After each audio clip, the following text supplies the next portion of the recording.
we've talked a lot about this in between media this season. There's going to be curveballs coming your way. Hate's a strong word. I dislike Kirk Cousins more than probably any other quarterback. Because I get a little bit of that rookie-itis, you know? I would have said, I would love some of what you're smoking. Even though I strayed, I'm still stuck between an interpretation, what it all means. Can I make a difference for something different? My mind in prison, then I saw the vision. Played the field, it's no competition. Found success through the repetition. If it's impossible, stick to the mission. I'm just cruising through on my way to get it. I found myself somewhere in between. Yeah, I found myself somewhere in between. Found myself somewhere in between. Yeah, I found myself somewhere in between. The In Between Fantasy Football Podcast. So one thing that really sets us apart here is we're not afraid to talk about other things that maybe aren't super fantasy related.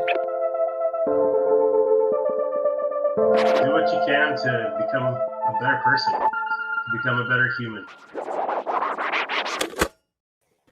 All right, everyone. Welcome in. It's Tuesday, November 30th. This is the In Between Fantasy Football Podcast. I'm your host, Seth Woolcock, joined by Nate, no mustache pull vote, no longer, Jen pull vote. Guys, how are we doing? It is officially the end of November. We've made it past Thanksgiving. We are now into the heart of the fantasy football season. With that also comes the winter season as well. We got our first snowfall here in PA today. It's been crazy busy lately here in between media. Nate, I know you had an insane day yourself. You've been on a couple shows already today. Yes, I have. Excuse me, really bad timing for that. You and I did that podathon together, the Movember podathon. Absolutely, yeah. Together today.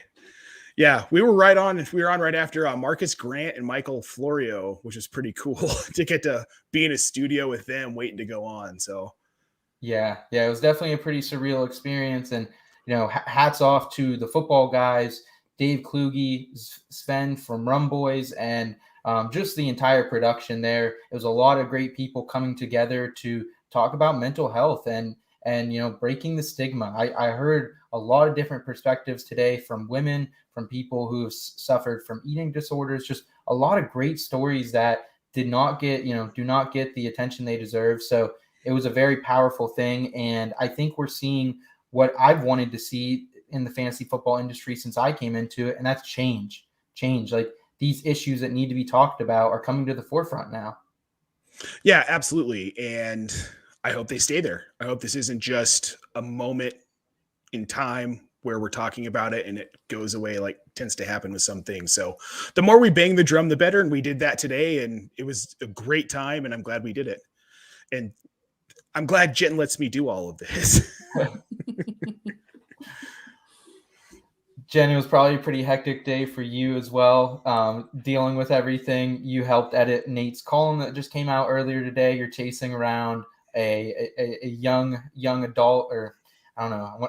How old is Jackson? He's four. He's 4. Okay. Yeah.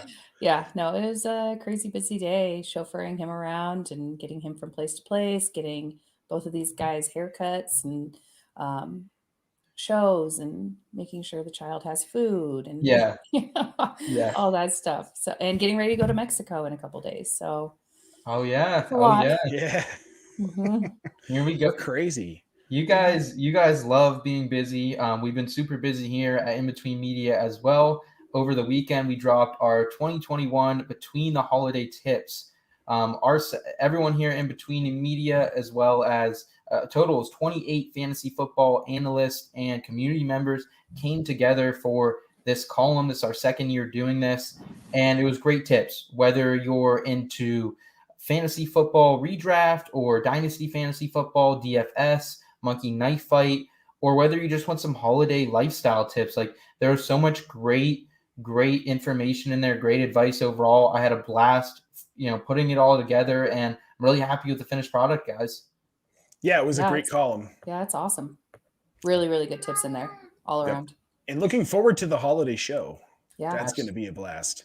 Absolutely, yeah. Nate and Jen and I, like last year, we're going to be leading a holiday live stream party December 17th, Friday night. So mark your guys' calendars. We're going to be going for 5 hours this year. So a long show, but it's going to be a great and fun show. We've been working pretty hard. Hats off to our guy Kyle in the background. He's been putting a lot of time into these shows and really looking forward to this holiday show because a lot of good time into it and a lot of great faces coming on. Guys, presently we have fantasy football to get to though.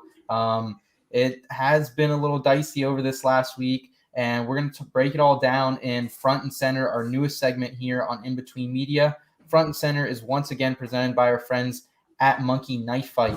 Whether you're playing fantasy football, whether you want to play some fantasy NASCAR, fantasy golf, fantasy UFC, any content that we have here at In Between Media is also on Monkey Knife Fight, guys. So I encourage you to go over to Monkey Knife Fight. It is really DFS for the common man, common woman. Go ahead, deposit whatever you want to. You're going to get 100% match when you use our promo code IBT. So that's Monkey Knife Fight over there. And let's go ahead and get into it. We're going to break it all down in Front and Center. Sometimes taking that first step out the door is the hardest thing to do. Give it a chance, you'll be begging for more. Save the spot just for you. We're all somewhere in between. How about you come to the place we can have some fun? Ain't gotta worry about knowing not what it means. Come and give me another, cause the night is young. At least I so thought. This just in. Breaking news. Front and Center. All right. So, guys, I wish we could come in here a week and not talk about injuries, but this is part of the game we play. It's part of the NFL. Unfortunately, we saw a trio of very talented RB1s go down this week. Super tough for fantasy rosters, super tough for these players. First one I want to highlight here is Christian McCaffrey for the Carolina Panthers. He goes down to a really devastating season-ending ankle injury. He had just come back. He'd missed a majority of the season to injury.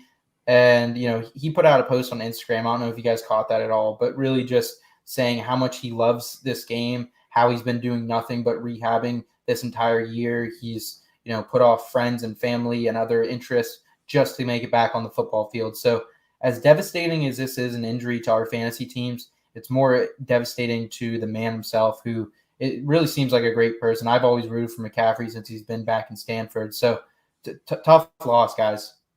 Yeah, indeed. I mean, like you said, for him as a human being, we've always been a McCaffrey fan because of his father who played in Denver. So watching him really literally grow up and then root for him, watch him have 3 great seasons and then down again. Yeah, this is becoming concerning long-term with him, because if you look at his usage the first 3 seasons in the league, it was like Le'Veon Bell, where it was like 400, 500 touches, somewhere in that range. They're using him in the passing game and the rushing game, and he's not that big. He's only 5'11". He's not like one of these big bruising Derrick Henry type backs who can take the pounding. Mm-hmm. And the way that he runs, he gets hit hard. I think we've seen the end of Christian McCaffrey being a top tier running back in the NFL, simply because I think his body's breaking down from being overused, and he's going to keep getting hurt. I'll definitely admit, like Nate, you're probably with the majority of the fantasy industry right now who thinks that. I mean, I've been a McCaffrey guy since his rookie year. I've had him in redrafts, dynasty leagues. I'm not willing to throw the towel in quite yet. There will be a year. It's just like what we're seeing with Joe Mixon, though. Joe Mixon, his body's been beaten down. He has not been able to stay healthy, and now he's finally having a healthy, great season. I think it could still be in the cards. But Nate, I mean, when you look at it from an analytics point of view, you are on target there, because this is the age we see those running backs to break down. They normally only have 3 or 4 good seasons. They're kind of out of that window right now. Jen, I know we're a redraft show, but long-term, whether it's dynasty or thinking about drafting McCaffrey next year, where do you lie on this? Because it seems like Nate and I are kind of on opposite sides of the spectrum here. Yeah, I mean, McCaffrey and I broke up last night. Nate and I talked about it, and we called it clean break. McCaffrey Yeah. and I are no longer together, and I've had him also since his rookie season, and I can't anymore. I can't. It's too uncertain. And I was even hesitant this year, but I went for it. Every first, second, third, fourth round that I got, if he was still available, I was taking him. But it's just too risky. I can't risk that. There are other running backs out there that I can get, that might have a higher upside or at least more consistency. I just need consistency. I don't need these huge numbers every single week. And I feel bad for the guy, but I mean, I feel like his fantasy value is way, way down for next year. So final thought here on McCaffrey. When you look at this, I almost struggle with Carolina in general. I think it's maybe like he came back in the second half and played a snap on that. Like if it was that bad of an ankle injury, we've seen them mismanage his injuries before. Mm-hmm. He obviously was injured earlier this season, had a setback in practice, missed another 4 weeks after that. So again, I don't know if it's a staff issue or what, but I think Carolina has to get something figured out. Guys, in other news as well, and we will break down what this means for Chuba Hubbard and the rest of the Carolina team here in a minute. I want to get through the rest of these injuries quickly, and then we'll break down the waiver wire and what people should be looking for tonight. Guys, Dalvin Cook dislocates his shoulder. He's going to miss at least the next 2 games. Nate, like, if you're a Dalvin Cook fantasy manager, chances are you might have Alexander Madison because, you've needed him all year. How confident are you, though, with Dalvin Cook coming back for the playoff stretch if you are a fantasy manager of his? I'm not that confident because we've seen this with Dalvin before. He gets hurt, he comes back for a couple games, he re-injures, and a dislocation is something that lingers. Yeah. So he had a tear too. I think there was a tear in there. I don't think he did tear. I don't think he did tear the labrum. That was the initial reports, but I don't think. Okay. Maybe we can get our audio producer in the background to do some research quickly and get confirmation on that. But they initially did think it was a tear in the labrum, but I don't think it is. Okay. I still like a dislocated shoulder is a funky thing because once you dislocate it for a period of time, it's prone to dislocation again. And we're talking about a very violent sport, and he's a very violent style runner. So I don't know, man. It's hard. It's really hard. But if you have Madison as a handcuff, you're fine. Yeah. Because Madison's been phenomenal when he's had to fill in for Cook. But I don't know, man. I'd probably be trying to move him for someone who maybe is willing to take a little bit of risk going into the playoffs. Because what if he doesn't come back in 2 weeks? Yeah, well, if you have him right now, ESPN leagues, I believe the standard trade deadline is this week. So this is your last time to move anyone you want to move off of. Nate, like, I think the issue is selling him. If you sold him, you'd probably also have to sell Madison with him. That's fair. Like, who would you be willing to take? Like you, I guess you probably want one of these like surefire top 5 RBs, like a Joe Mixon or so, like maybe even a Swift if it's not that bad, something like that. Yeah, I take Mixon. I take Naji for him. Naji, yeah, for sure. I'd take Naji for him. Yeah. I'd probably take Javonte Williams for him. Stop. No. No, they're not in the same class. Okay.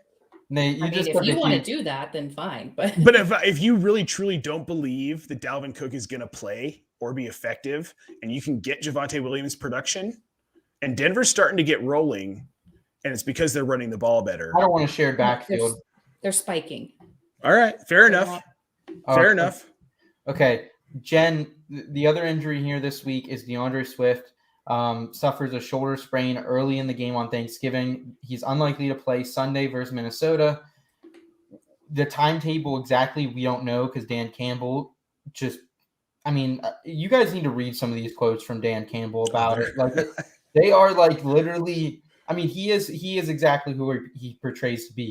He reminds me of the dude off of the Big Lebowski. Like that is who he is. It feels like, but So we don't know the real timetable, but I'm going to project if they're already rolling him out on Sunday, I'm thinking it's probably a 2 or 3 week injury. He hasn't gone to IR yet. I still think there's a chance. Like Swift has such a great floor with the receiving production. I think when he comes back, he's still going to be good for the playoffs if the shoulder can hold up. I'm not fading Swift or anything like that. I think I mean he's gotten a lot of touches this year, so it doesn't surprise me that he's breaking down a little bit at this point. Yeah, agreed. I mean, when he went down with an injury, I was watching the game. We were at a friend's cabin for Thanksgiving, and the three of us, Nate, Jackson, and I all shared an open air loft, but it just so happened to look straight down at the TV in the living room. And I watched it happen. And with no sound on the TV, I was like, oh no, that's not good. And the people we were staying with, the mom, I was playing her and she had Deandre Swift. So it was like all real bad energy in the house. Not as we're getting ready to eat dinner. Yeah. Yep. Mm-hmm. So guys, when we look at these backup running backs now that are coming into the spotlight here, obviously if you have Alexander Mattison, he's probably not out there on waiver wires. If he is, you do whatever you can to get him. But obviously, I mean, he's a high-end RB2, low-end RB1, probably moving forward here. Are you guys in on that? Mm-hmm. So in his last 4 games where he was the starting running back over Dalvin Cook because he was injured, he's averaged 26.3 fantasy points per game. So I'm saying that chances are with Cook out, he's like a middle to high-end RB1 in those weeks. If he can maintain that type of production. He did struggle a few times last year and the year before when he did get the shot, though, I remember. I mean, they also had Mike Boone and more capable backups on the team at that point. But, I remember last year at one point we did get a little overexcited about it. But, I mean, I still think based on those numbers, Nate, that is RB1 numbers. You are right. Yeah. So And they're playing Detroit next week. Yeah. Yeah. So, that's they've got good things. They've got Detroit, Pittsburgh, and Chicago as their next 3. And then they round out the fantasy playoffs against the Rams and Green Bay if Cook were to miss more time. Okay. And right now, they're in playoff contention. They're in that seeding for the 7 seed right now. And I think they know what Kirk Cousins is and what he is not. You know, he's a true middleman of the NFL. If you don't have a good quarterback as good as Kirk Cousins, you need to upgrade. But if your quarterback is as good as Kirk Cousins, you know how it goes. But so I think they're going to lean on Mattison here. He's an high-end RB2, low-end RB1 moving forward. As far as looking at Jamal Williams, he's been banged up this season, but he comes back in the fold for Deandre Swift in relief of him. I think Williams is going to be, a pretty solid RB2. We saw him be very effective week 1 of the season, go over 24 fantasy points. He can run, he can catch. He's funny as hell. I'm aboard the Jamal Williams train, and he actually might be out there in more leagues than Mattison for sure. Oh, he's only rostered in 14% of leagues on Sleeper. Okay. Whereas Jamal Williams? Yeah. No, Jamal Williams is 41% rostered in Sleeper. 41%, 14% started. I see. My bad. Madison is 57% rostered. So yeah, I think I saw earlier that Williams was right around roster, I think in about 45% of ESPN leagues. So under the threshold. So he's out there. I think he's worth, with his receiving ability and Jared Goff's inability to throw downfield too often, I think he's worth the number 1 waiver claimer, whatever fab you have left. Are you guys in on that as well? If you need an RB. Yep. Yeah, he had 13 points last week after Swift went out. Yeah. I mean, on a whim. So yeah. Yeah, it's him and TJ Hawkinson right now. So that's it.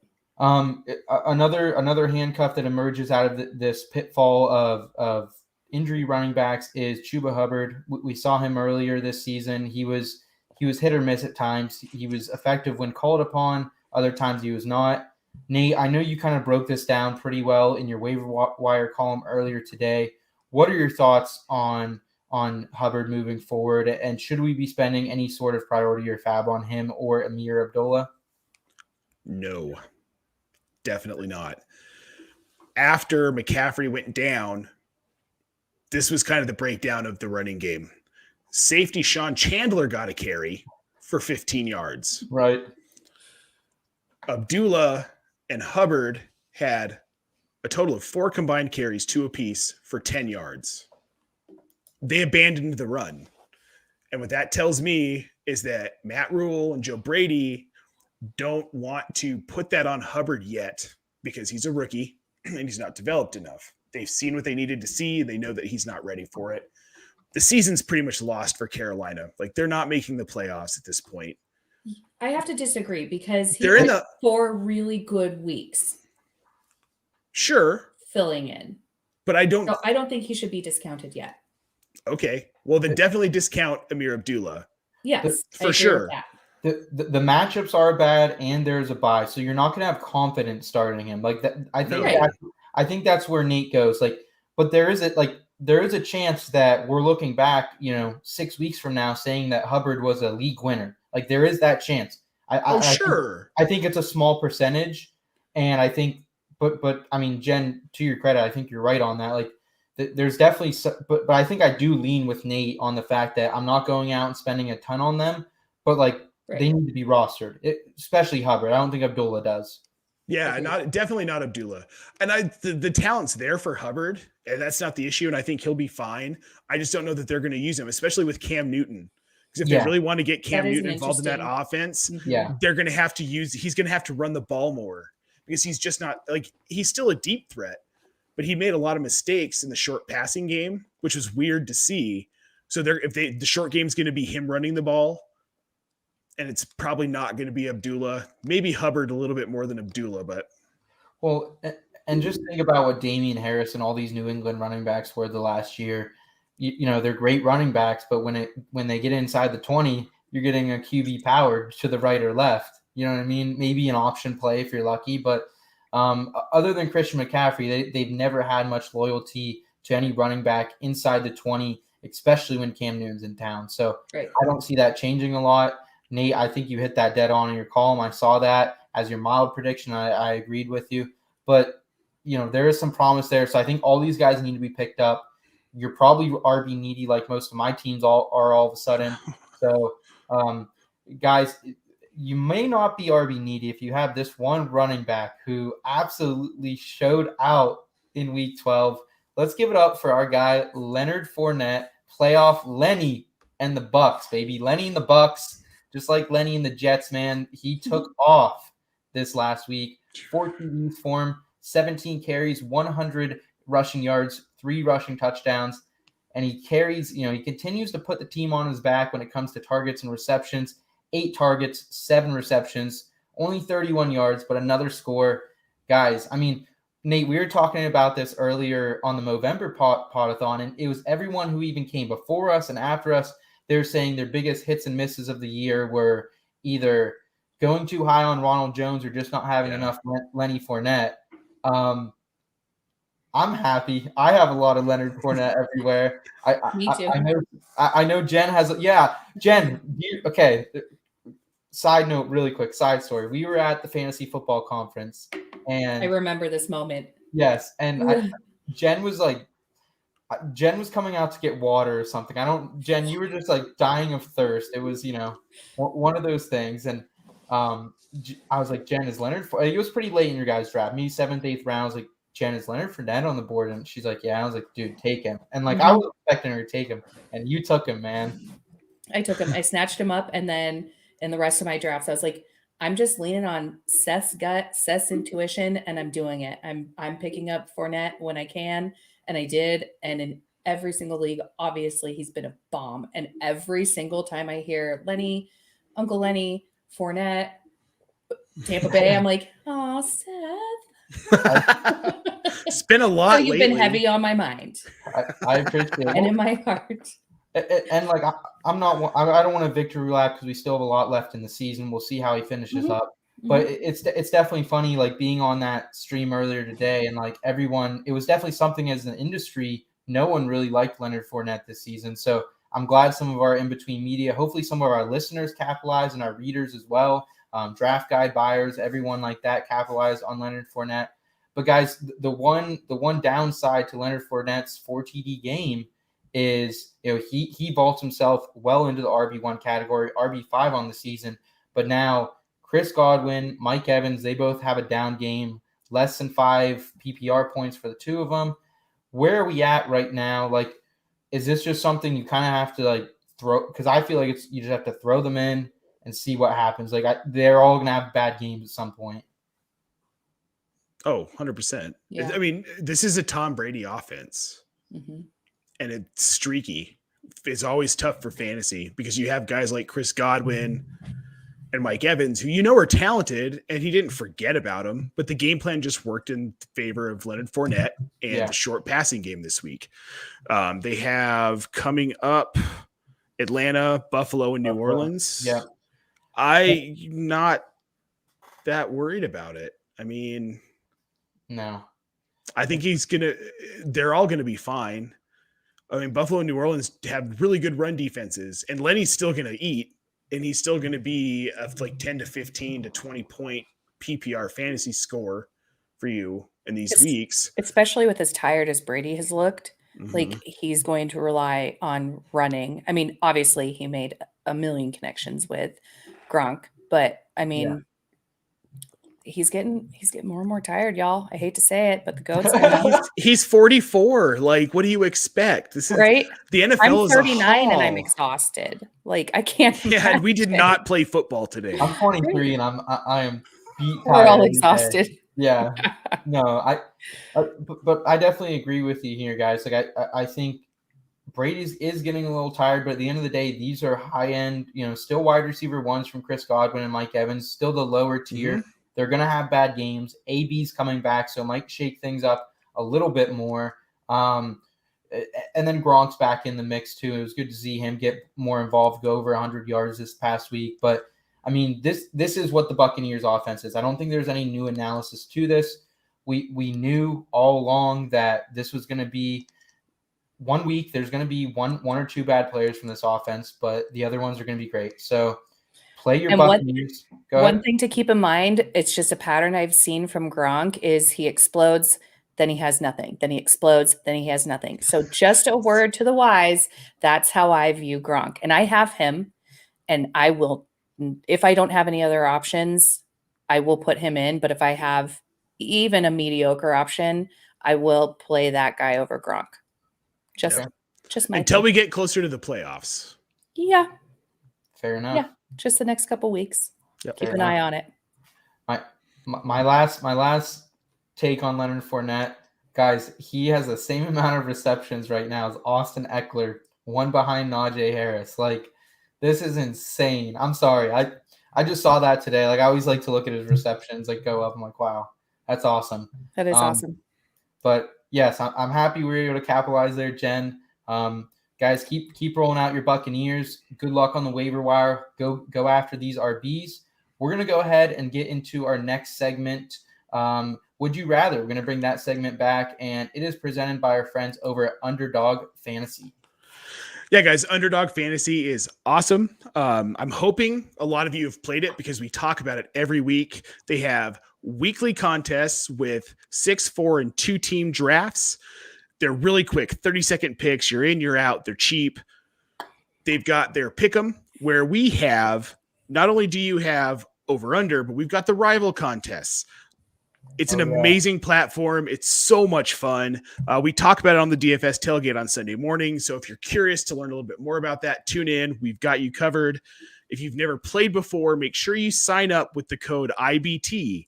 You will get a 100% deposit match of up to $100. Guys, that is free money. I don't know why you would put in any less than $100 if you're getting ready to play, because that gives you $200 to play. It's a fantastic deal. Check out Underdog. You won't regret it. Jen knows. Seth knows. It's amazing. Yes, sir. Risky business, so that fair say. Are you that hard on the rocks? We're chilling with a cold one. Even bold one, or hold back. Would you rather? This ain't no simple matter.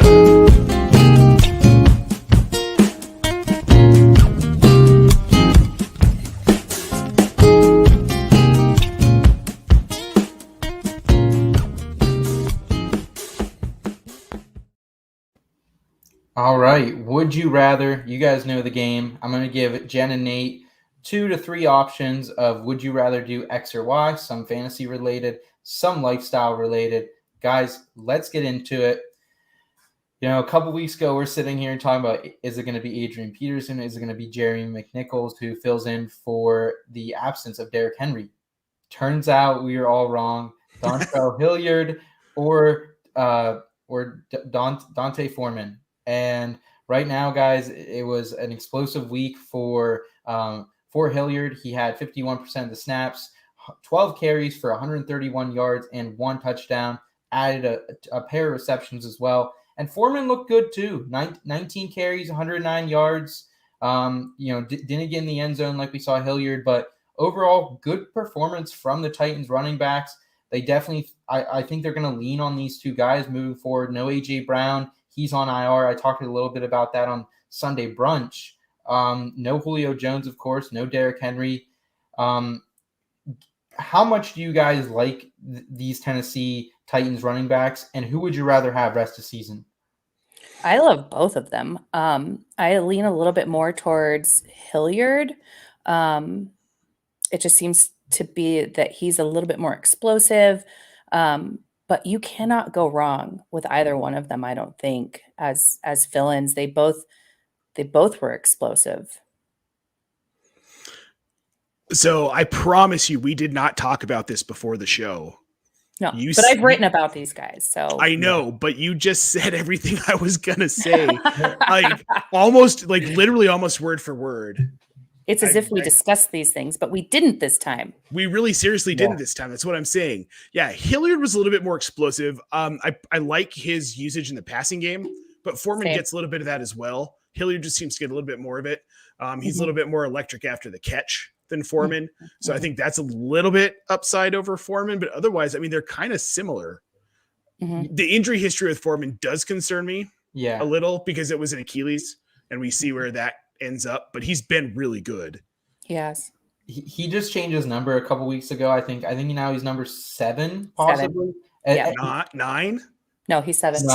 7. I mean, he looks sweet in that number. I'll be honest though. I think more running backs at his point in his career when you're kind of mounting a comeback, rip a single digit. I love it. Honestly. Yeah. It confuses me. My whole life, I know my numbers and my number ranges for my positions. Right. So when I see a 4 or a 1 or a 7, I'm like, what are you doing? You're not a quarterback. Get out of here. Yeah. Right. Or a kicker. Why is this kicker playing linebacker? What is happening?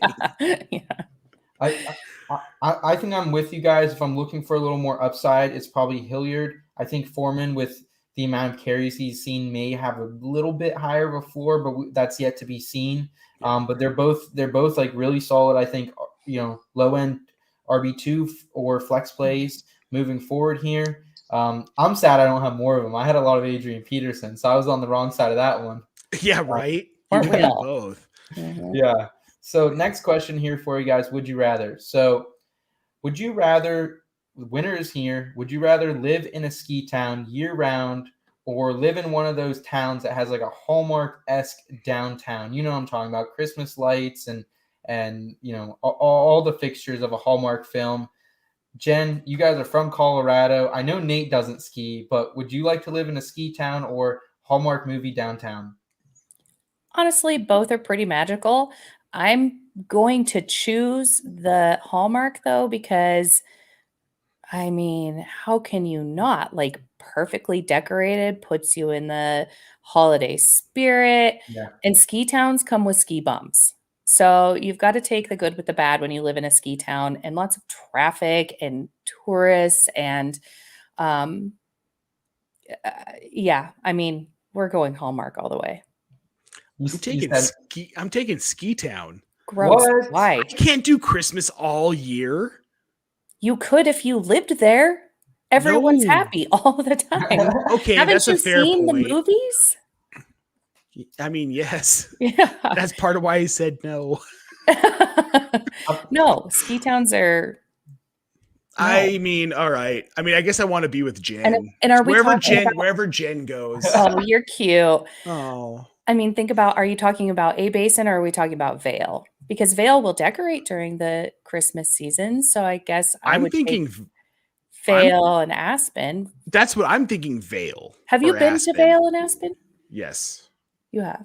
These Yeah. are Colorado towns, just for non-Colorado Oh. listeners. Oh no, everybody knows where dude, most all the people know celebrities Aspen, live in but- Aspen. Yeah, I didn't know what Vale was at first. I'll be honest. Oh, okay. Oh, Sorry. really? Yeah, A lot no, of celebrities live in Vale too. I've heard of actually. Breckenridge and Aspen. Yeah, I've never heard of Vale. Oh wow, okay. Okay. But Vale's beautiful. It's slightly less expensive than Aspen, but just like very slightly. The cops drive. God, I can't even remember. I think it's their cop cars are Audis or Lexus or something. BMW. I think they're It's crazy. BMWs. Yeah.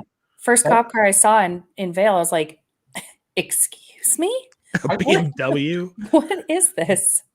I feel like I would like the vibe of it. Like I've never been to the only ski town we have near us really is like there's like this like cool ski town on the other side of like the border of New York called Ellicottville. Super cool little ski town. But like I want to actually go to one of these like legit ski towns like you guys have been from. So I feel like my opinion's invalid right now. Okay, Dude. well, come fly in, Yes. and we can literally drive to Vale for the day and hang out and get beers and walk around Vale Village, and then drive back on down. That's what I like to hear. That's what I like to hear. Mm-hmm. All right, guys. Moving forward here, Kyle Pitts or Pat Freiermuth, rest of season. Two rookie tight ends who, obviously, Kyle Pitts, we talked so much about in the preseason. The hype was really kind of out of control, and he's been a little bit of a disappointment so far. Tight end 8 on the season, been below double-digit points, 7 out of his 11 games, and hasn't gone over 10 PPR points since week 7. So it's been a really rough stretch here for Kyle Pitts and his fantasy managers. Meanwhile, in Pittsburgh, Pat Freiermuth, the Nittany Lion faithful, kind of comes out of nowhere this season. You know, they obviously had Eric Ebron, who had a successful year last season. Juju Smith-Schuster, when he went down in week 6, everything changed for Freiermuth. He's had right now, you know, we just talked about Kyle Pitts. He has 7 games. He hasn't reached that double-digit plateau. Pat Freiermuth, only 5. So he's been more consistent. He's tight end 4 since week 6 versus Kyle Pitts, tight end 10. So, you know, a pretty big difference between these rookies lately. Rest of season, Nate, starting with you, man. Are you taking Freiermuth or are you still riding the hype train of Pitts? I'm taking Freiermuth. He's been more relevant lately. He's picking up steam in a Pittsburgh offense that needs someone like him to pick up steam to be successful. Kyle Pitts is in an offense on a team that is terrible, with a quarterback who is literally falling apart in front of our eyes, and an offense that can't do anything. They're not using Kyle Pitts. Cordarrelle Patterson is the man in that offense, and no one else is going to be fantasy relevant. It's just as simple as that. If Jen, are you with Nate here on Kyle Pitts or on Pat Freiermuth? Yeah, I'm going Patty French Fry. Like, I wrote about him way earlier in the season, somebody to keep our eye on, and I have loved every single thing I've seen from him. Yeah, he's been stellar, and like he really is kind of playing almost that Juju role for the Steelers, which is kind of crazy to see out of a tight end, but it's been awesome. Hopefully you guys picked him up a couple weeks ago when we talked about him. He's been stellar. I'm definitely with you guys on that. I have Freiermuth in a couple leagues, and you know I'm debating every week whether to start him or TJ Hawkinson, which you guys know my dire love for TJ Hawkinson. It's been pretty even the last couple weeks, thankfully. But Pat Freiermuth, rest of season, to me, he's a top 5 tight end. Mm-hmm. Yep, definitely. 1000%. All right, guys. So with the holidays coming up, there'll obviously be probably some drinking going on around them as well. Christmas Eve is no slack to that. If you guys had to drink only one of these following drinks on Christmas Eve, what would you choose? Kahlua, Rumchata, or Eggnog? Sorry. That actually sounded like Christmas music. So, okay, I guess I'll go first. It's going to be Kahlua for me. My grandfather was a big Black Russians person. Okay. I don't know if you've ever had one.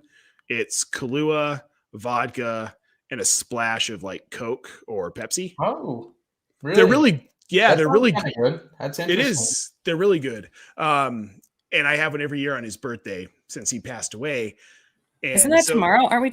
Oh, we drink them on Tuesday, but we got to buy stuff for him tomorrow. Oh God! See, Thursday. I don't know what day it is.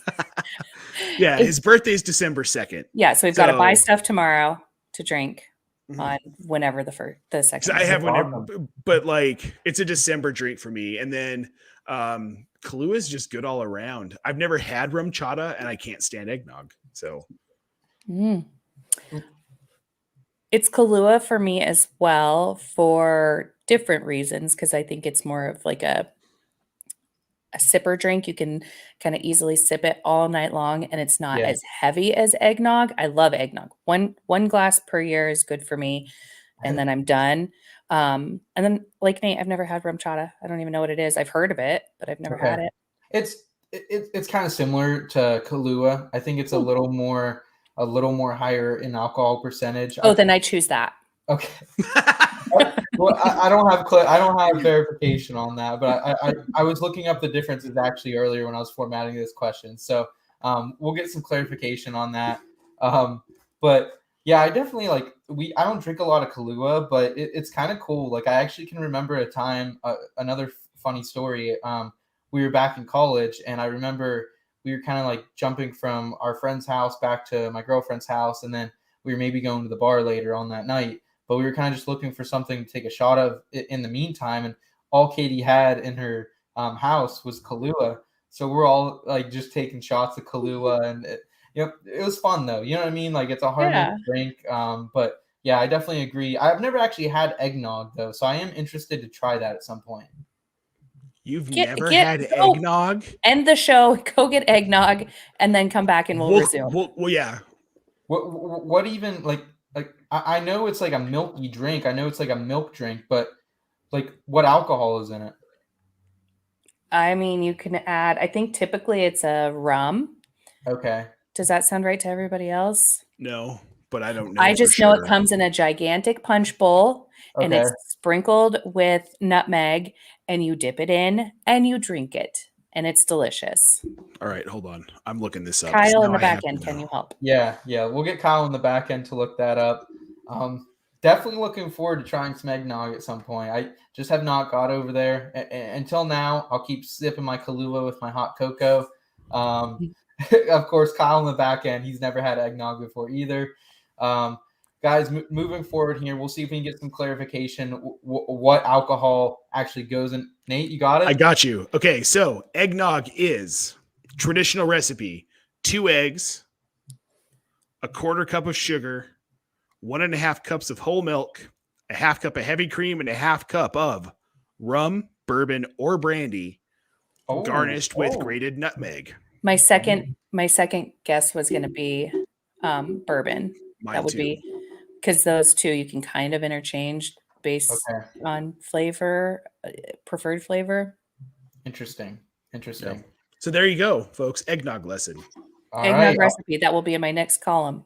There we go. You guys heard it here first. In Between Media's eggnog column coming out for you. Jen, we just need all your eggnog, like different recipes, all in one column. Forget the fantasy football advice. Just eggnog advice. Yeah, definitely. Last one here for you guys. Would you go rest of season, Joe Mixon, Naji Harris? It's been very, very different seasons for these two. Obviously, Harris came in very hyped up. You know, he's been solid. He's been RB6 since week 6, averaging over 17 point PPR points during that time. Had a down game, of course, here in week 12. But Joe Mixon, guys, just been on an absolute tear. He's been RB2 since week 6. And 5 out of those 6 games, he's been above 24 PPR points. Like, that's what you want. Jen, when you were talking about Christian McCaffrey earlier, you want consistency. Mm-hmm. Like, that's what you want is, like, if I could just know my RB1 is going to give me 24 points every week, like, that is man. Who are you taking here, Jen? Joe Mixon or Harris rest of the season? Because a couple weeks ago, I would have never thought I'd ever say Joe Mixon, but I think I might be leaning that way. Absolutely Mixon. I mean, if you look at Naji, he's kind of like on this bell curve that's now just like reached its peak and he's kind of sliding down the other side, whereas Mixon is just like to the moon every single week. And like you said, consistent. He's 20 plus whatever you said points every single week. And I don't see that slowing down. I mean, he's just too good. Well, it seems like he's on the better team right now, too. We obviously saw the Steelers go down 41-10 to the Bengals. First time getting swept by the Bengals in a very long time. Since like 2005 or something. Yeah, as a Steelers fan, that was maybe I just kind of started watching heavily around 04-05, so I can barely remember it. Nate, are you leaning with your wife here that you're taking Mixon over Harris the rest of the season? I am. People tend to forget with rookies sometimes. And it doesn't happen with all of them. But so we're 12 games into the season. There are only 12 games in the regular season in college. And depending on your conference, you might play an additional 3 games if there's a conference championship. Yeah, like Bama normally would, yeah. Yeah. So, yeah, of course Naji Harris is slowing down. I mean, he's carrying a larger workload than he had when he was at Alabama. He's already run the ball more than he did his senior season at Alabama. I'm pretty sure I'm assuming that based on his workload here versus what he had at Alabama, he's probably carried the ball more. We'll put it that way. So he's at a point where he has now done more work than he's ever done in a football season. And he's been fantastic. He's been fantastic. Killer season. But he gets a pass. His body isn't used to this kind of workload. So, and Mike Tomlin's smart. And he's probably going to start to lessen that workload for Naji because this team isn't making the playoffs. And there's no reason to run this dude ragged and risk injury the rest of the season when you can maybe start transferring some of that to Benny Snell. Because, again, you're not making the playoffs. It's Mixon all the way. Yeah, Sorry. No, you're good. I think the Steelers need to see what they have in some of these guys like Balaj and Benny Snell. And they do need a capable backup running back moving forward. And I think at the end of the day, guys, too, the Steelers' offensive line has not been good this season. We kind of knew that coming into the season. And the Bengals, and, pie on my face for it, I thought they needed Penny Sewell, but they have been stellar on that offensive line. So I think it's like when you actually look at the yards per carry, I don't have them in front of me, but I think Mixon has to be quite a bit above Najee Harris. I know Harris has struggled to run the ball efficiently at times because he's been behind that, new offensive line in Pittsburgh. So I think just at the end of the day, these are both top 5 RBs. We're splitting hairs, I think. But, outside of Jonathan Taylor, Austin Eckler, is there anyone else you're taking above Joe Mixon rest of the season, guys? Nope, I don't think so. No. Maybe before he got hurt, Deandre Swift, I would say, was maybe the only other person I'd probably put in that category. I still don't think I would have taken DeAndre Swift ahead of him because that Lions offense is so inconsistent. Yeah. I think I wrote about him in my first column, and I was just like, it's a no for me this year. So I've had egg on my face since then, but I don't. I was off on Joe Mixon too. I think I have him in one league. I had Joe Mixon in probably at least 3 or 4 of my leagues last year and got totally boned when he went down. He went down in week 6. He didn't come back, and it was kind of almost like a Christian McCaffrey situation. You weren't given the right news. He didn't go on an IR for about a month or 2. So it was just really hard. And a lot of people missed on Joe Mixon this year who had him last year. But, that's how it happens. That's the game we play, guys. Let's go ahead and get into our final segment of the day. Final segment, that is. Sure Things Sleepers of the Week, presented by our friends at Stevens Quality Barbering Services. Guys, whether you're anywhere in Central or Western PA, you guys need to check out Stevens Quality Barbering Services. This haircut, a lot of the haircuts here you see in between media are from Stevens Quality Barbering Services. If you want to get hooked up by Noah for a quality cut at a quality price, have a quality conversation, just an overall quality experience while you're getting your haircut, go to stevens-quality.genbook.com to book an appointment today. Noah will get you in as soon as he can. Guys, I know you were out getting some haircuts recently. Anything you'd like to share about those experiences? We talked a little bit about that before. I got a terrible haircut today. It looks awful. I look like I have a bowl haircut. She didn't blend it, so I have to go back and get it fixed. And I know Steven probably wouldn't screw that up. So Yeah. Go see Steven if you're in the area. I would, but it's cost prohibitive for me to fly to Pennsylvania every time I need a haircut. Yeah, that's true. That is true. Guys, go and check Noah out. Let's go ahead and go into some sure things, sleepers of the week. It's the sure thing. Sleepers of the week.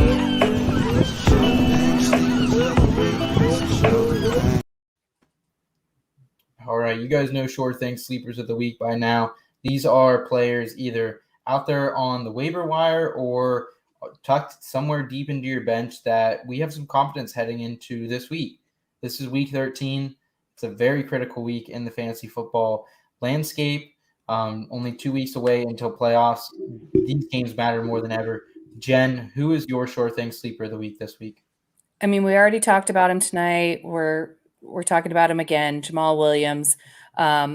Just this past game, he had 65 yards rushing, 18 receiving, over 5 receptions. I think he's gonna get it from Goff. I mean, Goff's had such a terrible season anyways, and they're just going to need to rely on the running game, which is going to put Jamal Williams right there, number one, as they head. I think they're in Minnesota. I don't know if Minnesota's visiting, but I know they do play in Minnesota. So he's just a good plug and play until Swift comes back.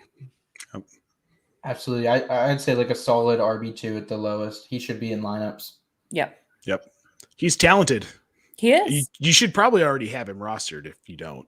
Yeah, he got cut, like I want to say week 8, week 9, I started seeing him kind of around waiver wires, and it's great to see that hopefully his ownership percentage went up last week, so it's great to see some people benefited from that. But if you don't have him, go get him, man. Go get this guy because he's as close to a sure thing as you're going to have moving forward. Nate, hit me, brother. Foster Moreau, y'all. So here's the thing.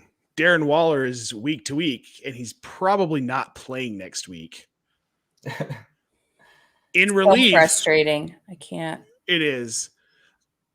The thing is that when he spelled Waller in week 7 against Philly, who admittedly is the worst team in the NFL against the tight end position, he scored 18 points, fantasy points.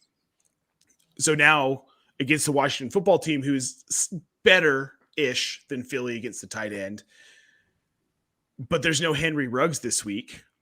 They're not using Bryan Edwards, and they're not running the ball, like, at all. They ran the ball. I can't remember the number that I looked up earlier, but like they're throwing it like I think they're averaging 80. They're averaging 89 rushing yards per game. Sorry.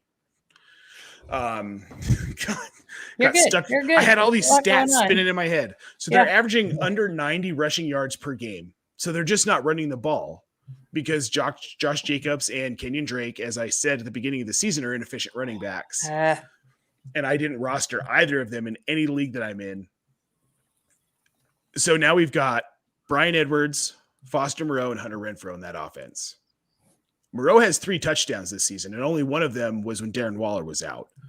So Foster Moreau, in a really weak tight end landscape in fantasy football, is a guy you can go out and get this week and plug in, and he's going to score points. He's absolutely going to score points. And he's only rostered in 2% of leagues on Sleeper. Wow. 2%. Wow, really? Yes. Because everybody, like I did the same thing. When Waller got hurt, I picked up Foster Moreau, plugged him in for Foster Moreau on Sunday morning, or plugged him in for Waller on Sunday morning, got 18 points. And then when I needed a roster spot, I dropped Foster Moreau. It's hard to handcuff a tight end for sure. It's very hard Yeah. because that's a wasted roster spot unless the dude gets hurt. Yeah. But this is a week to go out and get him. And this is a guy that if Waller's absence is extended, which that knee injury did not look pretty, it looked very painful. He could be out 2-3 weeks. This is a guy that could push you over the edge, get you into your fantasy playoffs, and then you get to start from fresh when Darren Waller comes back. Yeah, I actually heard our friends over in the ESPN podcast, Stefania Bell, tonight. She was actually breaking down this injury and compared it to like a runner's injury and said it was pretty uncommon for an NFL player to have this injury. So this could be something that lingers here a little bit. Obviously, if you have Darren Waller, you should be rostering Foster Moreau. Go pick him up right now. Use Nate, like you said it earlier today in your column, use what you can to get him, especially if you have Darren Waller out there on the waiver wires.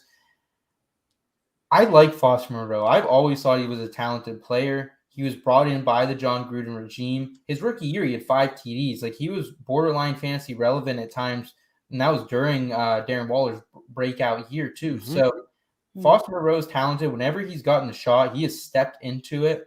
And even when he's played that more reserve tight end 2 role, he stepped into it. So, Nate, I like this call, man. Like, Bryan Edwards is a ghost. That dude, like he's slow.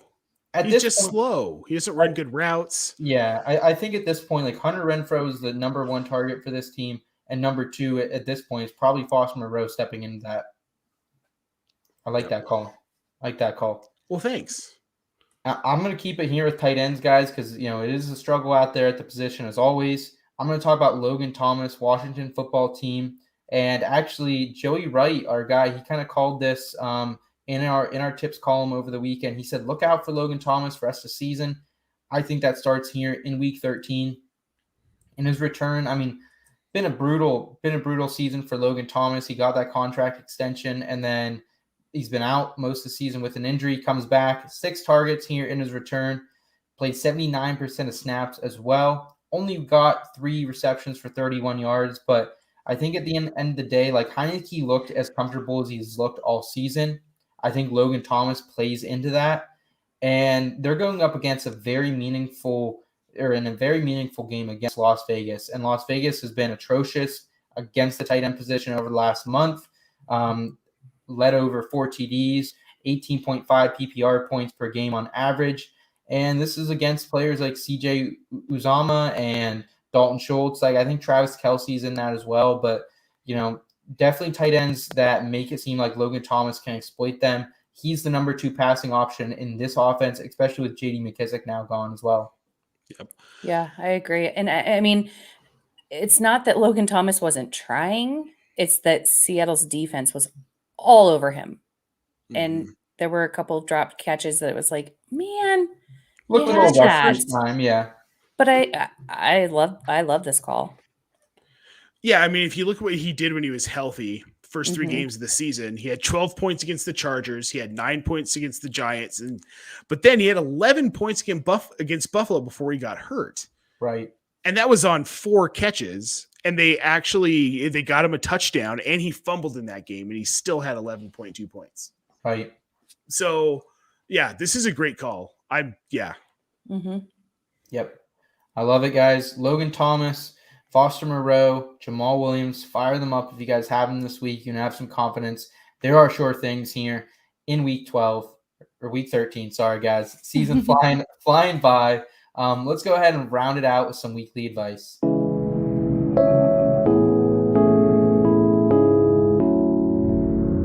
Weekly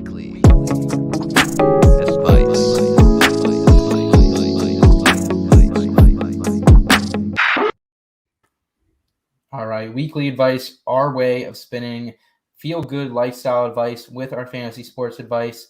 To close it out of the show, I want to talk about winter. It is here. It is a tough time for all of us. I know a lot of people battle seasonal depression, and it's tough. A lot of us work until, you know, when the sun comes up until it goes back down. So it's difficult to get those necessary vitamins that we need. Guys, what are some of your favorite winter activities? Because there are like just low key cool things about winter that people don't really, you know, talk about much, and we can make the most of it despite it being cold as hell and dark as hell. I mean, I think this year for me, and probably Nate too. I mean, definitely Nate too. But Jackson's finally old enough to go snow sledding. So we bought him his first snow sled. It came from Amazon. Showed up and it was a chintzy piece of crap. So we headed right on over to Costco, bought one for $4 more that is actually a 2-person versus like a 1.5-person sled that we got from Amazon. So I'm like super excited for sledding. I am also. This will also be my first time sledding. I've never done it. What? Isn't I that know. crazy? You Never done it. you never went sledding as a kid, Nate? Nope. And we Why had not, like Nate? this. I don't know. I really don't know why we never went sledding, because we had in my parents' garage, we had this like really badass, like old school, like wood sled with blades on the bottom. Wow. Was it the like curl up in the front kind, like from Yes. Home Alone? Yes, you remember it. You've seen it. I know you've seen it. Okay. I know you've seen it. But we never went. We just never went. Dude, I feel like honestly, I went sledding probably till I was like 13 or 14. Like I couldn't get enough of it. You know what I mean?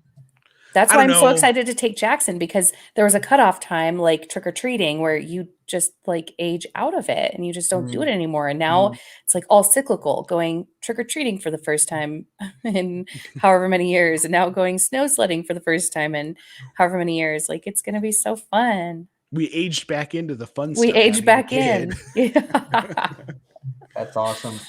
Are there any other like low key things you guys are looking forward to during this time of year at all? So I like hiking in the snow because it's peaceful and just so quiet, and the snow absorbs like any sound, really, except for the crunch of your feet. And you can literally walk in your thoughts, and it's cold, but you're moving. You kind of get used to it, yeah. And you're prepared for it. It's not And like you're you just yeah. thrust out into 2 feet of snow. In shorts. Right. Yeah. But yeah, like you're prepared for it, and it's a low key, like very peaceful centering experience. And if you can do it while it's still snowing. Oh yeah. Oh, that's awesome. Yeah. One of the things I like, and I'm actually heading up to my dad's house this weekend, so I'm hoping I can talk him into actually firing up a fire. He has a nice patio out there. I love like making fires in the winter. We used to have a camp out behind my house, and we would all go out sometimes just in the middle of winter, and we'd fire up a fire. I even had friends, like they would sleep out in the tents, like in the middle of winter. They didn't care. I'd be like, you guys can come inside, and they're like, no, we like it out here. And we're like, all right, you guys can freeze your ass off. I'm heading inside. But yeah, making a fire during the winter is pretty sweet. There's something to be said. It's kind of like what you said, Nate. It's like, it's peaceful. You look around and it's like cold as hell, but you're kind of like nice and toasty by the fire. So I get super down with that in the winter. Yeah. Yeah. I could go for a fire right now. It's kind of cold down here. It's kind of cold up here. It's winter, baby. Yeah. And we should probably close the swamp cooler vents since, it's December tomorrow. And we still haven't seen snow in Denver. 223 days now. Wow, since we've seen snow. Record. It's the longest we've ever gone without snow. This is the latest. But that's Denver. That's Denver because we've seen snow in Arvada. Well, not measurable snow though. Not measurable, but it snowed. Yeah. I remember last year at this time, you guys had already gotten some snow. Like, I remember you had to like protect your peppers and stuff like that, Nate. So, yeah. One of the other cool things I like, super low key, that I don't know if you guys do this or if we were just weird growing up, but we would take actually like the snow outside, and we would just like bring it in, put it in a blender, and make like slushies out of it and stuff. Is that? I've never heard of that. Clean snow. Yeah, like I remember even too, like once my friends and I got like older, over 21, like we would just take the snow from outside, put a little alcohol in the blender with it and whatever flavoring we wanted, and then just make snow slushies. Yeah. So the snow's too dirty here. I really? think. Yeah. Oh, it's super we've always been polluted. told to not eat the snow, not just not eat the yellow snow, but we've been told not to eat any of the snow. Really? Yeah. Oh, it picks up all the pollution in the air. And Denver is probably way more polluted than. I think it's like the 9th most polluted city in the United States. Yeah. It's probably more polluted than, rural Pennsylvania for sure. Yeah, I might do it in like the mountains because there's, I don't know, you're higher up. It has less feet to drop before. Don't knock it till you try it. I'm telling you. It sounded delicious. It is. Honestly. Yeah, exactly. Sounds delicious. Don't have to pay or, make your own ice. I'm all about it though. Yeah, I love it. Slushy with a side of pollution. Yes. Pollution slushy. A pollution slushy. Do you guys have any other final thoughts for our audience tonight? Whether they're listening to this live or whether they're going to listen to the audio version tomorrow. Do you guys have any final thoughts as we head down the last couple weeks of the fantasy football season, as well as get into these winter months? Yeah, I mean, I think for me, Thanksgiving and then the beginning of December, the clock starts ticking and everyone's freaking out about Christmas. Chill. I think that's my advice every other week when I'm on the show is everybody just chill. Okay. Mhm. Take a couple deep breaths. I mean, Jeff Bell had a weird experience, but even in that case, when you're fighting for your kid's game or toy or whatever it is, at the end of the day, just chill. It's fine. Yeah, it's the holidays, man.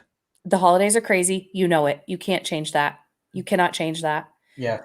But you can chill and take a deep breath. And we'll be here all holiday season long to help you guys get through it. If you want to check out our tips column, we have that on the website as well. Mm-hmm. It's going to help you guys not only get through, but make the most of it as well. And December 17th, we teased it a little bit earlier. Us, along with a bunch of our friends from the industry, we're going to be here 5 hours long, baby, for hijinks, fun games, shenanigans along the way. We're going to get you guys through this holiday season. So if you need more information, if you need anything from us, you guys know where to find us, inbetweenmedia.com, at IBT_media on all the social platforms. You guys see our Twitter handles below. Thank you so much for tuning in to this episode of the In Between Fantasy Football Podcast. Guys, keep it in between until next time, and we'll see you soon. The In Between Fantasy Football Podcast. The one thing that really sets us apart here is we're not afraid to talk about other things that maybe aren't super fantasy related.